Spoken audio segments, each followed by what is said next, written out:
Okay, hello everybody. My name is David. I am a friend of Rabbi Dagmi, and today we will discuss some of the basics of the Sukkah.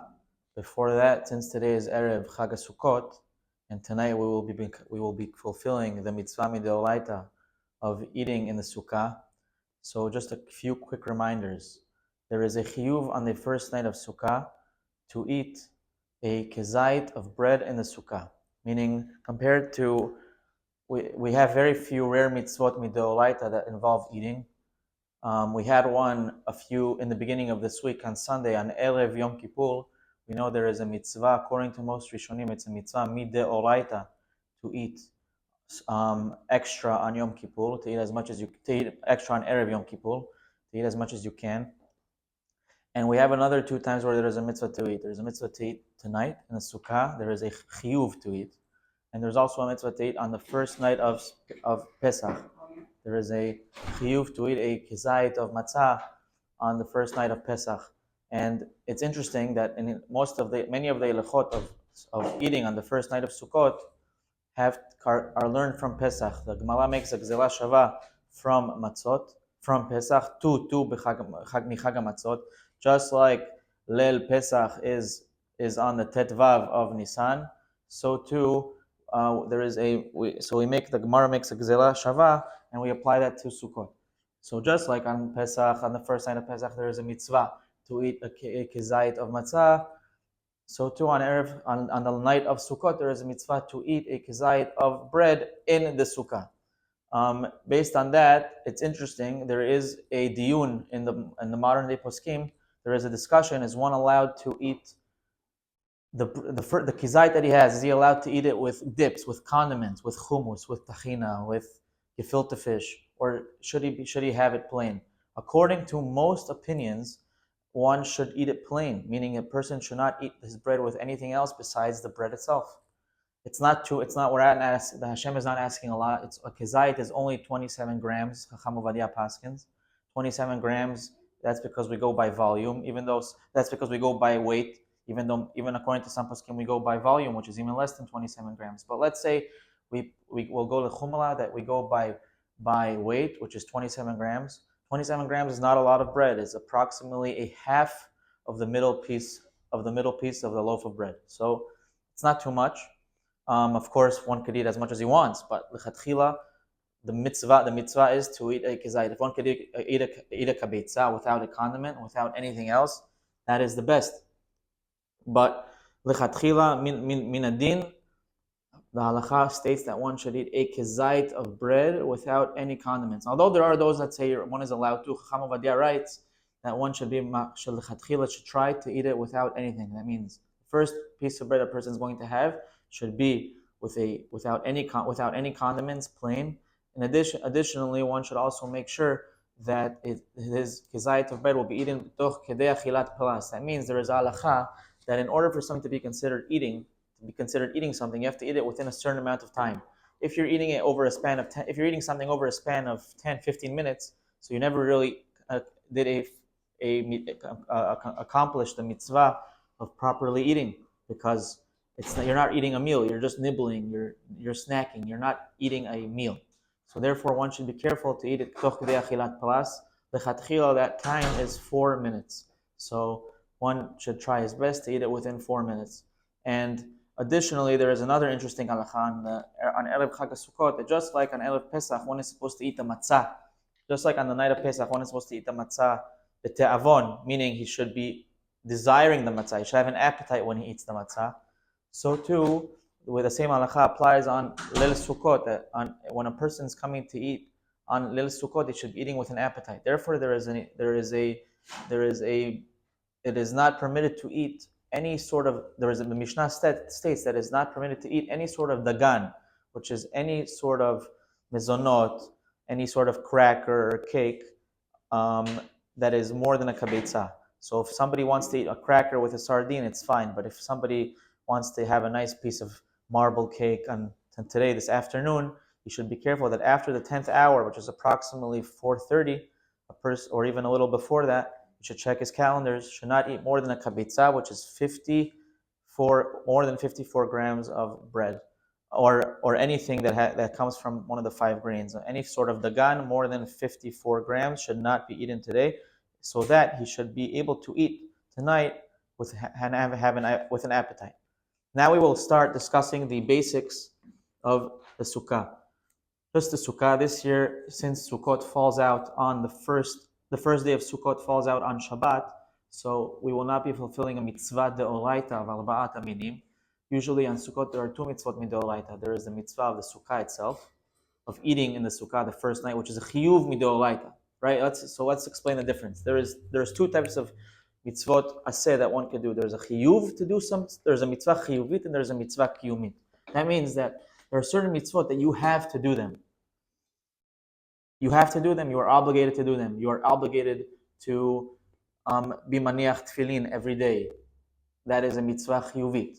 However, there are those mitzvot kiyumiot that if you're doing a certain thing, you should do it in a certain way. That means if somebody is wearing a garment that has 4 corners, that garment, once he's wearing that type of garment, he has to make sure that that garment has tzitzit, has strings on all 4 corners. So tzitzit is a mitzvah kiyumit. Even though we do say that a person should try to bring himself to that mitzvah, it's not a chiyuv to wear tzitzit. Once you're wearing that type of garment, you have to have strings on those 4 corners. So those are 2 types of mitzvot. So this year there is a mitzvah. So on every Sukkot there's 2 mitzvot chiyuviyot. There's a mitzvah chiyuvit on the first day of Sukkot to eat a kezait, and in the night of the 15th of Tishrei in the sukkah. That means tonight there is a mitzvah chiyuvit to eat in the sukkah.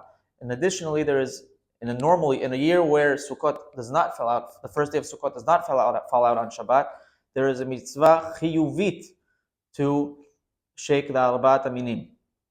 This year, since Sukkot, the first day of Sukkot falls out on Shabbat, we will be missing the first mitzvah, the mitzvah of shaking the lulav and the etrog on the first day of Sukkot, and we will only be able to be mekayim the one mitzvah midoraita, one mitzvah chiyuvit midoraita of eating in the sukkah in the night of the 15th of Tishrei. However, throughout that we should know, it's important to note that there still is if a person wants to eat, he has a mitzvah kiyumit of eating. He has to eat in the sukkah. He has to eat in the sukkah whenever he wants to come and eat. If he wants to eat bread over a kezait, he must eat in the sukkah. That way, we will discuss more in depth over Chol HaMoed, B'ezrat Hashem, the practical applications of that. But since this year, the only mitzvah midoraita we have is the sukkah, is eating in the sukkah. So we will come to discuss what is the characteristics of the sukkah. I will be using one of my rabbanim. His name is Rabbi Avraham Maimon. He is currently a Rosh Kollel in the Safa Kollel in Sao Paulo, Brazil. He just published a brand new sefer called Sukkot Hoshafti. It's highly recommended. He does a fantastic job over there. He brings all the practical halachot that are necessary, with the piskei halachot in the top, and he expands on them in the bottom. And additionally, he also discusses the ushpizin, the inyan of the ushpizin at length, and it's a highly recommended sefer, Sukkot Hoshafti. It's in the Sephardim stores. You can Zondel Bourbon probably sells it, and all the others, and all the main Sephardim stores. I will be using so in his new sefer, he has a special chapter about the basic musagim, the basic concepts that we have to know when it comes to sukkah. So we'll start like this. The Torah says, "Besukot teshvu shivat yamim, kol ha'ezrach beYisrael yeshvu besukot, lema'an yedeu dorotechem ki besukot hoshafti et bnei Yisrael ve'otzii otam me'eretz Mitzrayim." So from the fact that the Torah commanded us to sit in the sukkah for 7 days, Chazal learned that the sukkah has to be built in a fashion that you can live in it, but only for a temporary period of time. Why? Because the Torah only commanded you to live in the sukkah for 7 days. So from the fact that the Torah commanded you to live in it for 7 days, it's not asking you to live in something for longer. So that means the sukkah itself is something that's only meant to live in for not too long. It's like a sort of let's say a tent. A person's not going to live his whole life in a tent, a normal person. Today we do obviously have people that want to be naturists and be in the woods, but in a normal sense, a person likes to live surrounded by concrete walls or brick walls, or in some back in the days it was even straw, but the straw used to be made firmly, but not in a sukkah. So from here we learn the sukkah has to be in a way that it's temporary, it's built for temporary purposes, and there are halachot regarding that, like we will discuss. So it has to be, on the one hand, it has to be a dil'ah, something that's roi to live in, fit to live in, even for 7 days. Because even if you can't live in something even for an hour, so it's not a living, it's not a place to dwell, it's not a place to live. On the other hand, the shelter has to be a temporary shelter. So and many of the most of the halachot that have to do with sukkah and living in a sukkah and building a sukkah come from the words dilat al-ay, from the two words dilat al-ay, that we know that from there we see that has to be a dilah, something that's fit to live in. Today in modern Hebrew, dilah means an apartment, but an apartment is just a place to live in. And alai means it has to be something that's you're able to live in only for a temporary period of time and not for an expanded period of time. So therefore, we'll give a few examples. A sukkah that is not a dilah means something that you can't even live in it for a temporary period of time. Is a sukkah that its area is less than 10, that its height is less than 10 tefachim. A tefach, like Rabbi Dagmi said in previous shiurim, is the amount of a fist. And there is a big machloket acharonim. What is exactly the size of a tefach?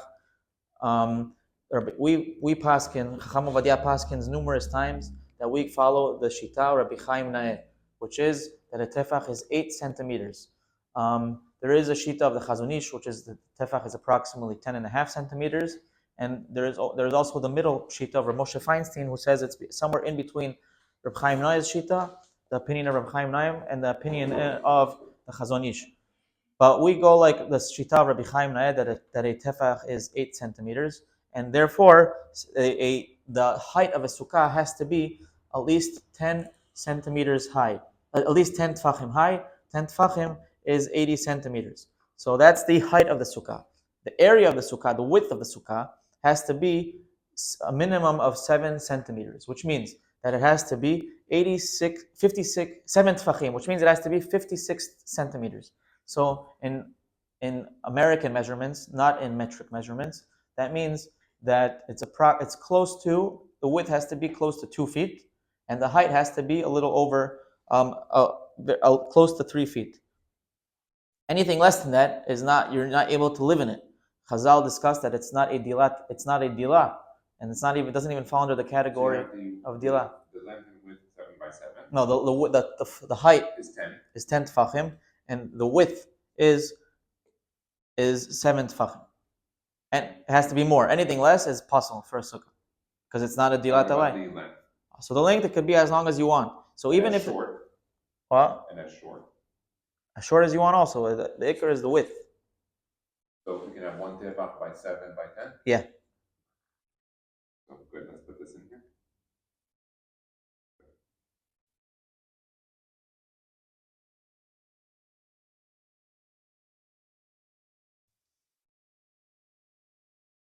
So that's mitzad the arai. However, that's mitzad the dilah. That we discussed with mitzad the dilah. Something that's not fit to be a dilah is what Chazal defined. Anything that's less than 10 tfachim and narrower than 7 tfachim. Now the next stage is the part of the arai. What is not considered arai? So a sukkah that is not arai, a sukkah that is keva, is pasul, and therefore the Chazal decided. The Mishnah says that any sukkah that is taller than 20 amah, which is approximately 9 meters in feet, that would an amah is an amah. And it comes out to 9 meters. Anything that's taller than 9 meters, anything taller than 20 amah is possible. Why? Because if you want to put schach in such a height, you have to build a very firm base, a very firm surrounding structure, and anything it's such a firm surrounding structure, it's not a arai. You're not going to build it arai for a short period of time. It's going to be something that's kavua. Now there is a machloket in the Gemara. What's the reason exactly? We paskin like what's the reason for this isul? We paskin like the reason of Rava, who says that it is because it's not going to be considered a dilat alai.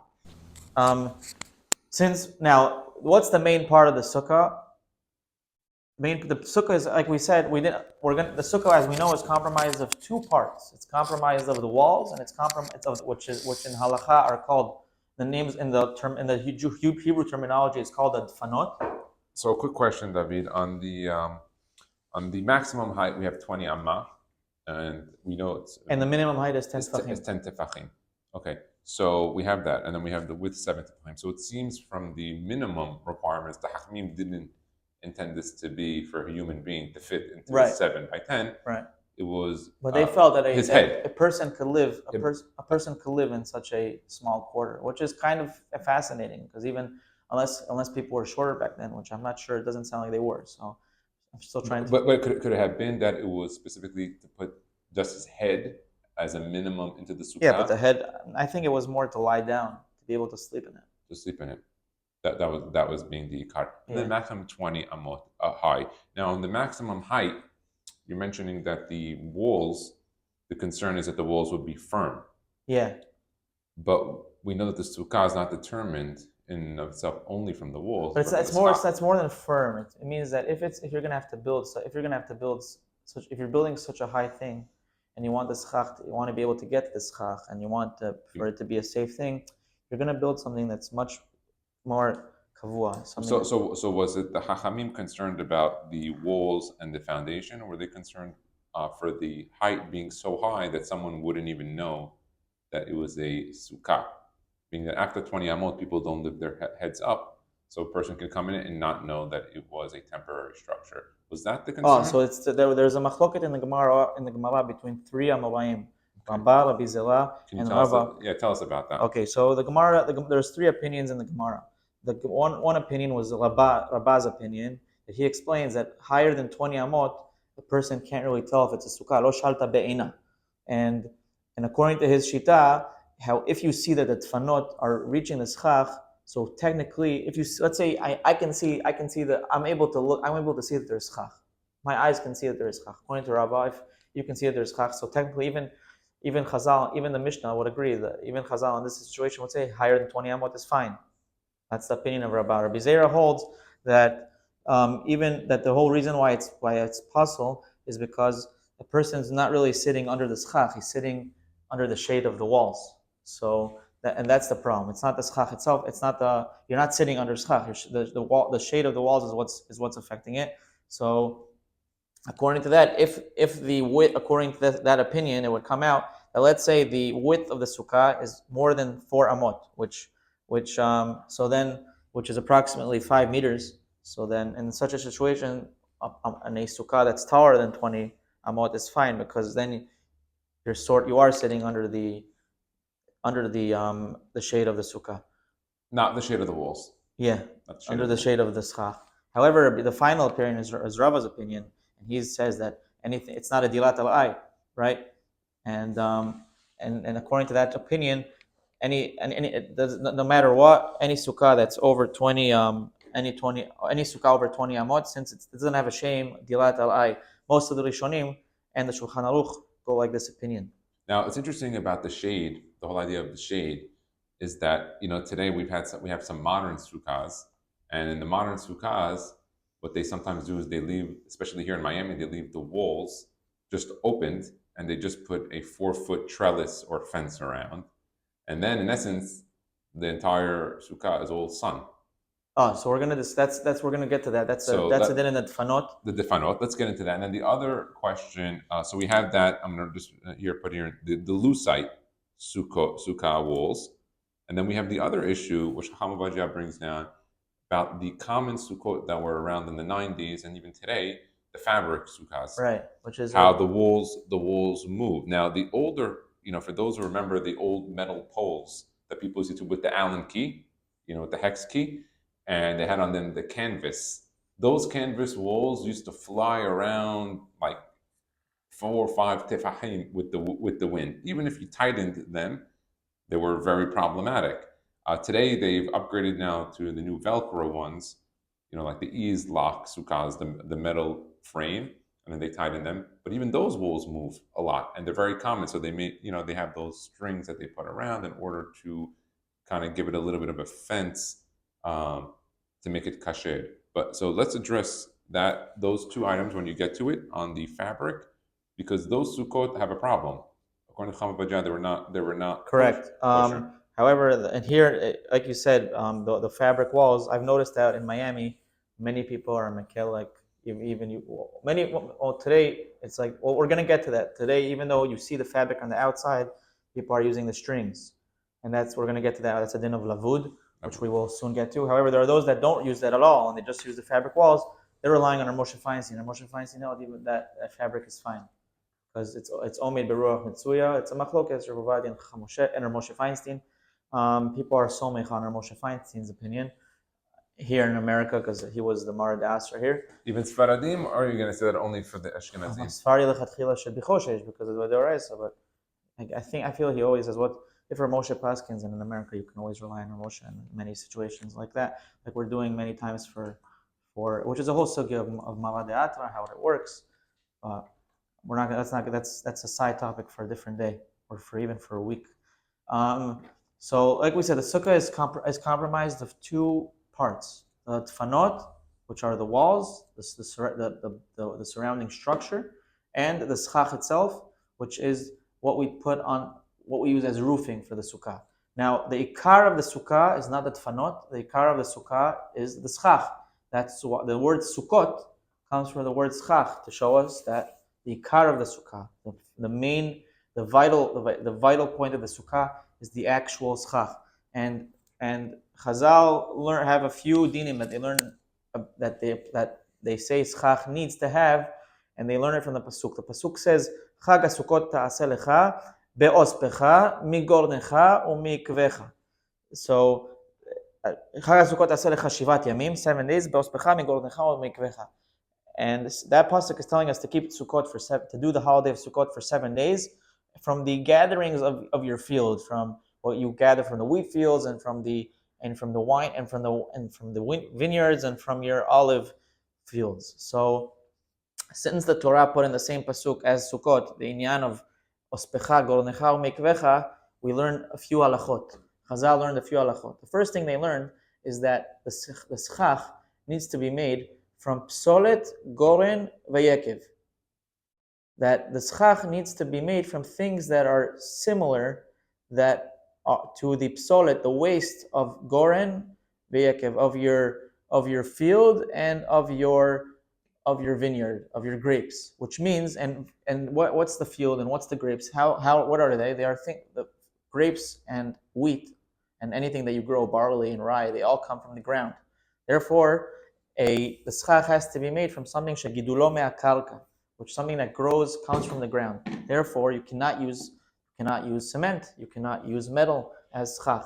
That's the first halacha. The second thing they learn is that you cannot use in your schach as schach in anything that's mekabel tuma. So therefore, a kli, any vessel, anything that has a bet kibul, like a cup, even if it's made out of wood, anything that has a bet kibul, something that could hold, it cannot be used as schach. So like we said, anything, even if it's made out of wood, if it's a vessel, it cannot be used. And even a carpet that is made from organic materials that grew from the ground, but since it's made for lying on it, it's used as a vessel, it's used as a kli, it's used as a garment, you cannot use it as schach. And even in that thing, even if you're using schach that's not mekabel tuma, but what's holding the schach is something that's mekabel tuma. Even that, there is a special din of ma'amid, which we will get to if we have time. And that the ma'amid, so therefore, for example, many people tie their schach with these plastic or metal ties. So that could be a problem. We're going to get to it. That according to Shulchan Aruch, it's not such a big deal, but we're going to get to it if we have time. The alternative would be like a twine. Yeah, that we use for rope. Exactly. Yeah. But today the plastic ties are used very commonly. Right. So we'll see. Some scholars say it's not such a problem. And also it depends where you put them. If you put them in the middle, it might be okay. Because also we're going to see there's a shiur for how much pasal schach makes the sukkah pasal. There's an amount, meaning even if you have a little, it's not a big deal. And then the final halacha. So there's two. So far we have two things. It has to be mekabel. It has to be something that's eno mekabel tuma. It has to be something that's gidulo me'akarka. It grows from the ground. It's organic. The third and final din Chazal learned from this pasuk of be'ospecha migornecha u'mikvecha, it has to be something not mechubal, because ospecha, all the psolet, when a person has all the remainders of his field, it's usually things that the crop that you gathered already, you don't eat it anymore, you throw it out. But it's only after you gathered it. And how do you gather? In order to gather a crop, you have to first cut it off from the ground. So therefore, it has to be something that's not, the schach has to be made from something that's not attached to the ground. Therefore, if a person wants to has grapevines growing on the wall of his house, or has these branches that are growing on the wall of his house, so he cannot use the extensions of those branches as schach. He has to first cut them. And that's called talush. Once they're not attached to the ground, they could be used as schach. But anything that is attached to the ground, therefore even branches of a tree, if you have a big, huge, nice willow tree, and now you want to just take the branches and put them and extend them to your sukkah and put your sukkah under it and use the branches as schach, that is also a problem because the branches are mechubav. So that sukkah would be pasul. So we have three tnaim. Chazal gave us three halachot, important halachot. It has to be talush, it has to be gidulo me'akalka, and it has to be eno mekabel tuma. That's the main dinim by schach. Now, the ikar of the sukkah, the reason why you put schach is so that you can live in it. It's a temporary roof, and the point of a temporary roof is to protect you from the sun and the outside elements. And the way we know that a person is protected from the outside elements is when there is shade. And so from here we see that one of the main focuses of the sukkah is the tzel, the shadow, the fact that there is a lack of sunlight coming in, and therefore if the schach does not cover rove of the sukkah and the shadow of this, and it's not protected, the shadow of that comes from the schach is less than the amount of sunlight coming in.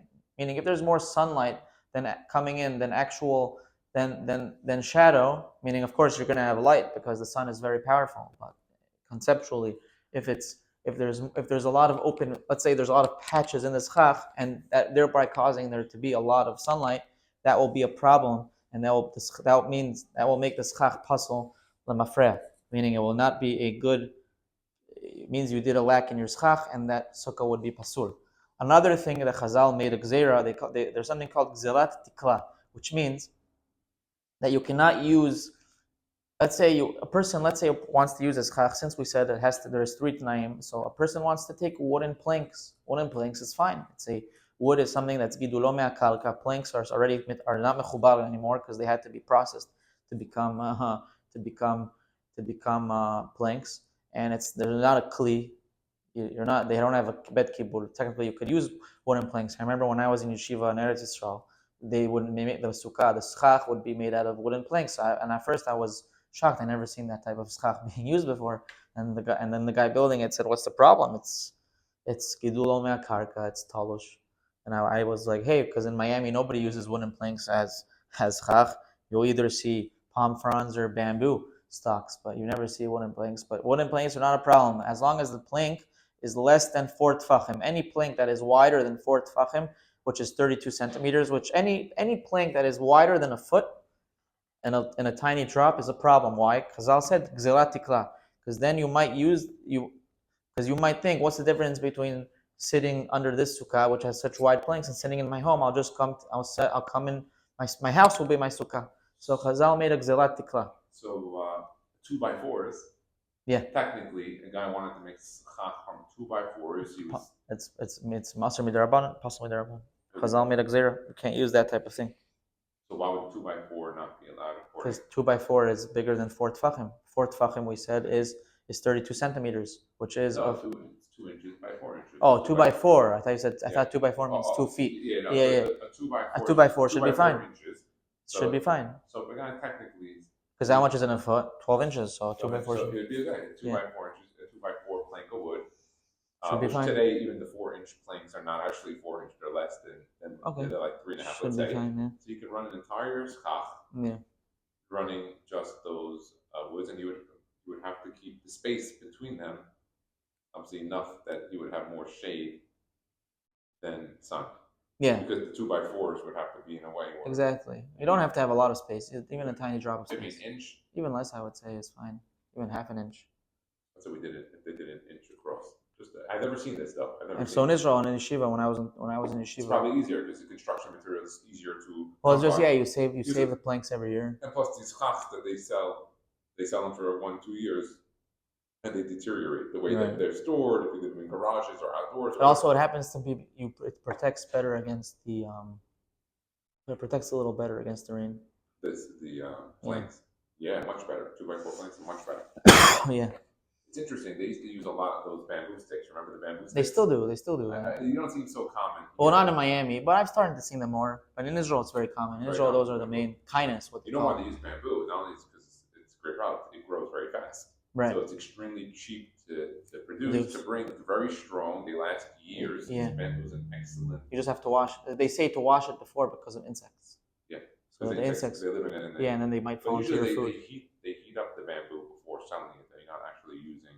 Right. No, but the insects accrue over the year as they sit in storage, and then we're worried that the insects might fall into your food and have a problem with tolaim. So yeah, this happened with the palm fronds. I got a bunch yesterday from here in Surfside, and they have little ants and little insects on them. Oh wow. So important. Yeah.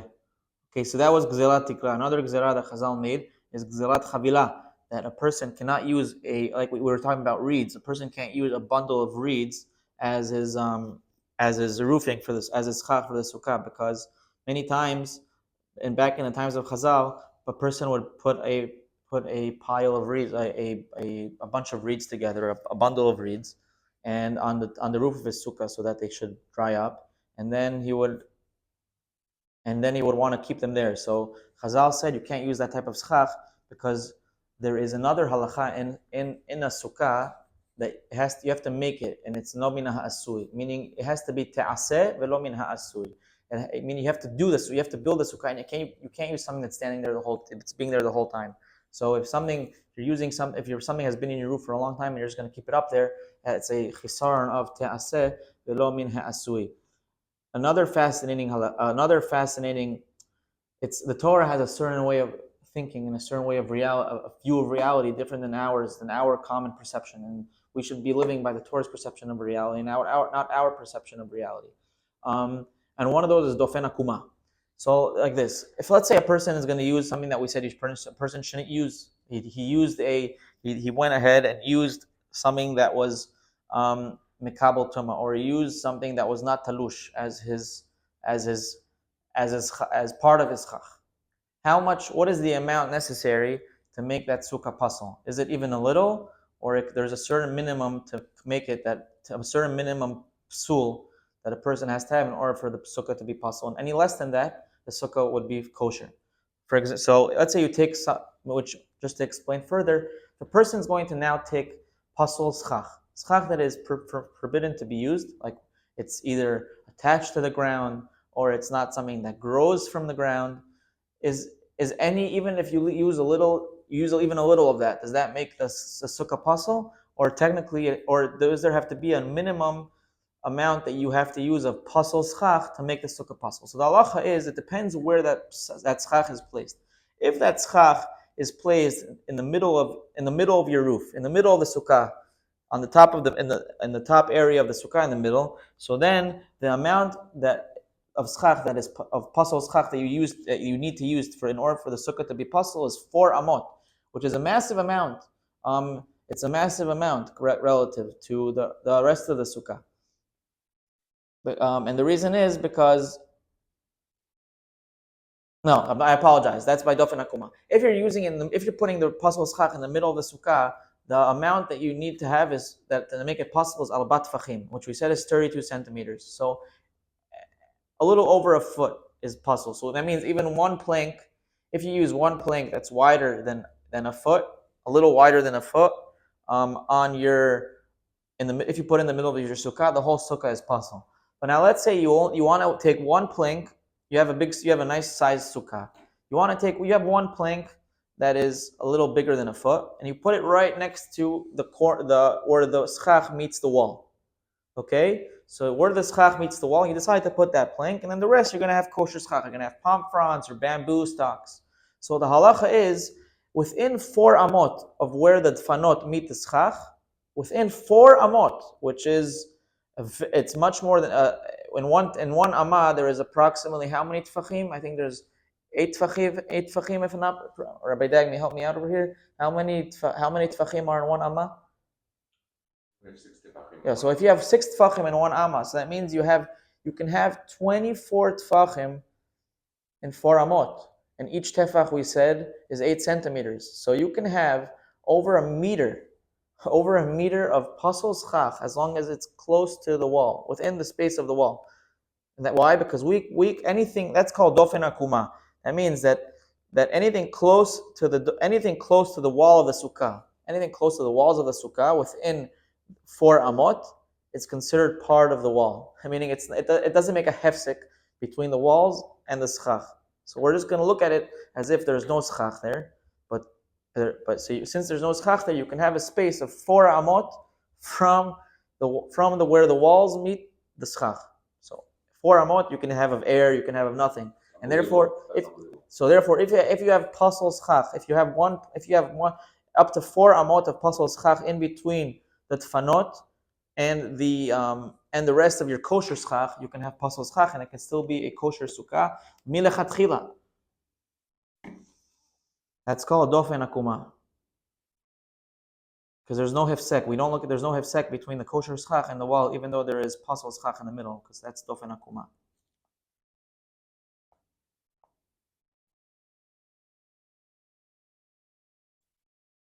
Should we continue with a few more concepts? So let's continue on the lucite walls, because today I see that it's very common. They're leaving the walls all open, so you have the entire sukkah filled with sun. Okay, so let's go to the walls now. Now that we discussed everything that we need to know about the basics of the schach, let's go to the walls. So we know that halachically, how many walls does a sukkah need to have?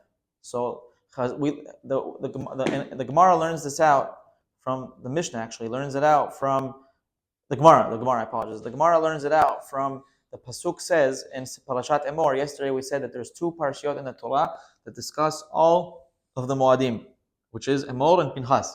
So the pasuk in Parashat Emor says, "Basukot tishvu shiv'at yamim, kol ha'ezrach beYisrael yeshvu basukot, למען ידעו דורותיכם כי בסוכות הושבתי את בני ישראל."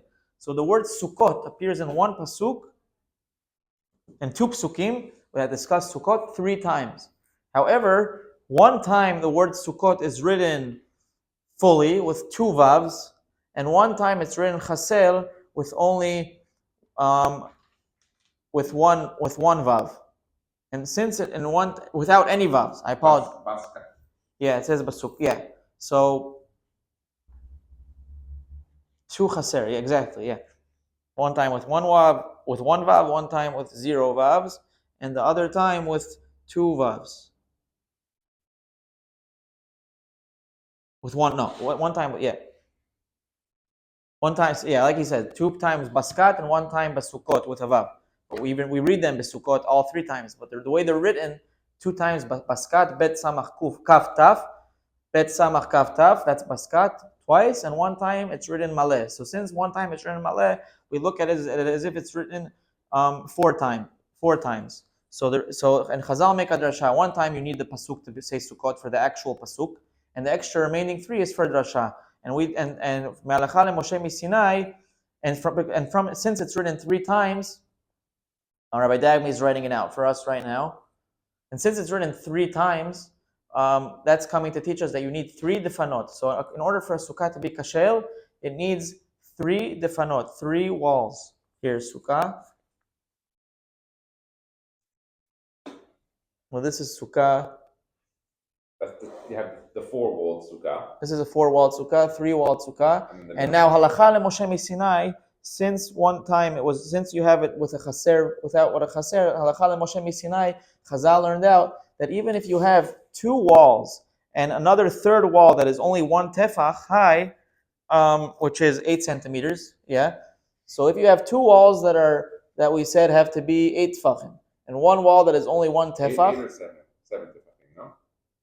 7 tefachim. 7 tefachim was the width. The width. Yeah, but the height. The height, 10, no? Yeah, 10 tefachim. If you have 10 tefachim high, 2 walls that are 10 tefachim high, and 1 wall that is 8 tefachim, one wall that is 1 tefach, which is 8 centimeters. So the little part of the bottom would be 1.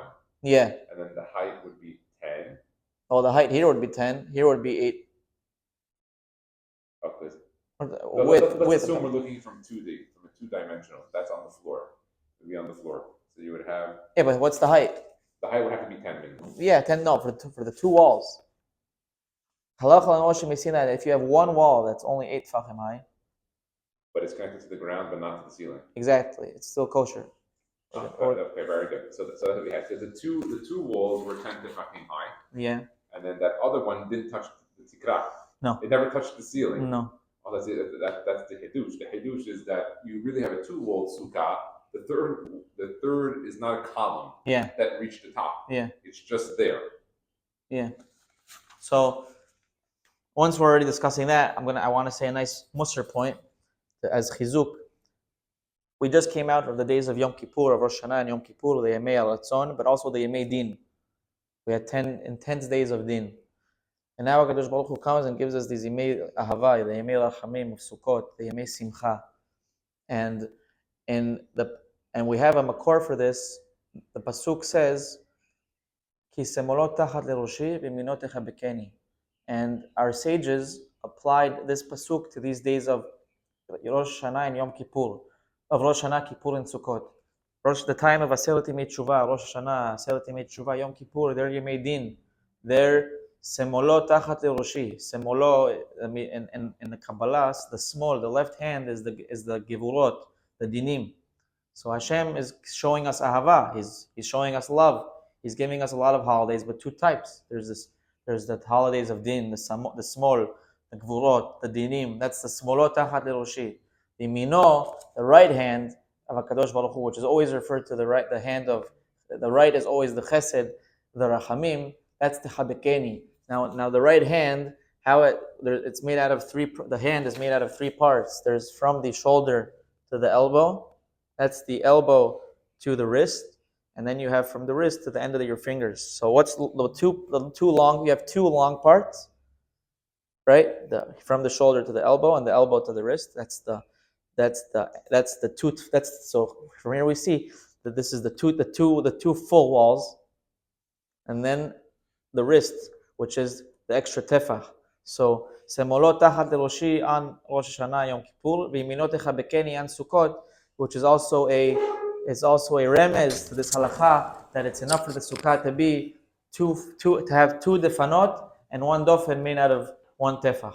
But that was just a nice thought that I wanted to share. You know what I remember from Rabbi Mansour teaching is that not only on the sukkah is that you mentioned with the teshuvah that oftentimes a person wants to make teshuvah when he made an avon and he feels that he can't go back.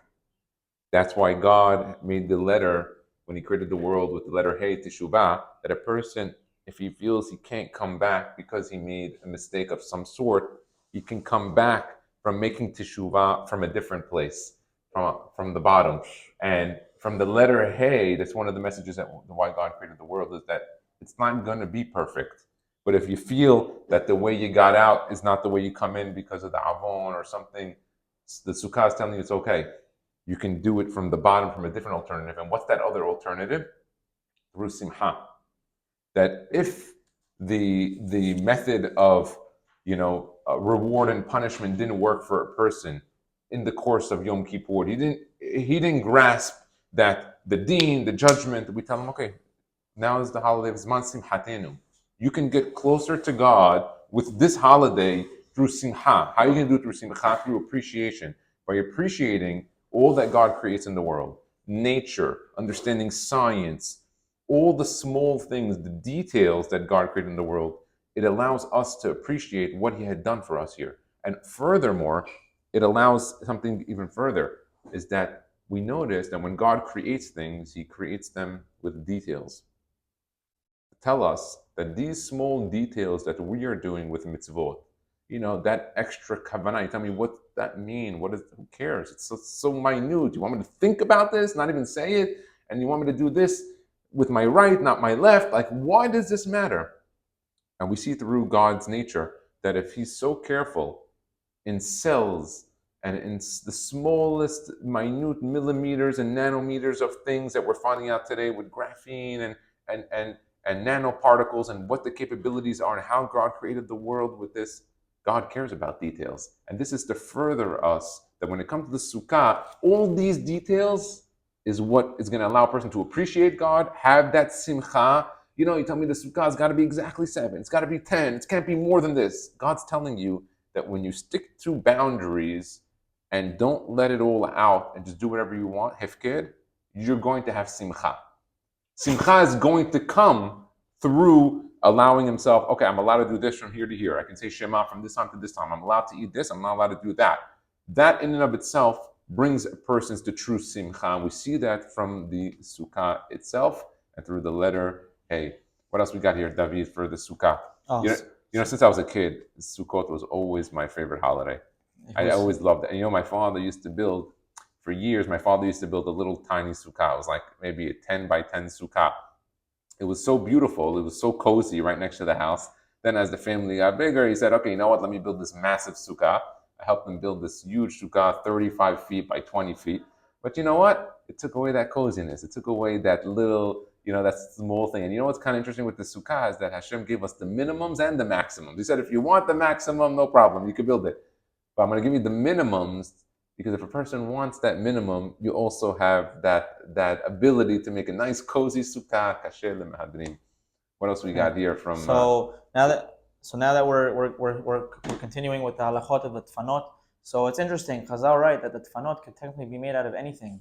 If a person wants and can take his. Back in the Gemara says back in the day, slavery was allowed, and a person is able to take his slave and line him up with, if he had a few slaves, line them up in a fashion that to surround him, and then they should put any kosher schach over them, and they would hold it, and that's technically perfectly fine. How about if it's just a regular person? If we got 20 people, that's fine. That'd be fine. That was just an example. Yeah, but if we had 20 people, 5 people on each side, so 4 walls, even less than 4 walls, 3 walls. Yeah, you had 15 people. 5 on each side. We put them all together, and we have a kosher sukkah, and they're all holding the schach, the palm fronds, in order to give us the sukkah. That's even though for some reason there is one Rishon, the Or Zarua writes that even the tfanot of the sukkah have to be made from solid gold and veyakiv, just like we have the schach. But all the Rishonim ask on him, and like the Mishnah Berurah discusses this at length in the Bir Lacha, that they don't know where he got that from. So Ba'etzem, the tfanot, like we said, halachically, can be made out of anything. However, there is one rule that the tfanot have to be able to amod beruach mitzuyah, to be able to stand in the ruach mitzuyah. Hopefully next week we'll be able to discuss more in length this din of the cloth and all other practical applications of standing beruach mitzuyah. But the main thing is that it should be able to withstand a normal breeze and not fall down, or even an extra gust of wind that's common. This wall should be able to withstand that. Another halacha that we find by the tfanot is lavud. That normally the tfanot, there can't be air. There can't be air in between them. There can't be a space in between them. So, and Chazal decided that whenever there's 3 tfachim between the tfanot and the schach, that causes a problem. Any 3 tfachim, what's 3 tfachim? Like we said, each tefach is 8 centimeters. So if you have 24 centimeters of air that are of nothing between the tfanot and the schach, that makes a psul. However, anything less than this amount there's a din called lavud, that halacha leMoshe miSinai Chazal were mekabel.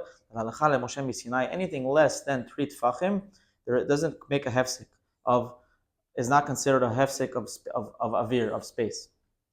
Baruch Adonai le'olam. Amen. Amen. Chazak Baruch David. Excellent. Next week we will continue. Yeah. You're going to prepare for us the continuation on discussion of the laws of the sukkah. And then we'll go in a little bit more in detail on them, along with the Sigulot Bezat Hashem. Baruch Adonai le'olam. Amen. Amen.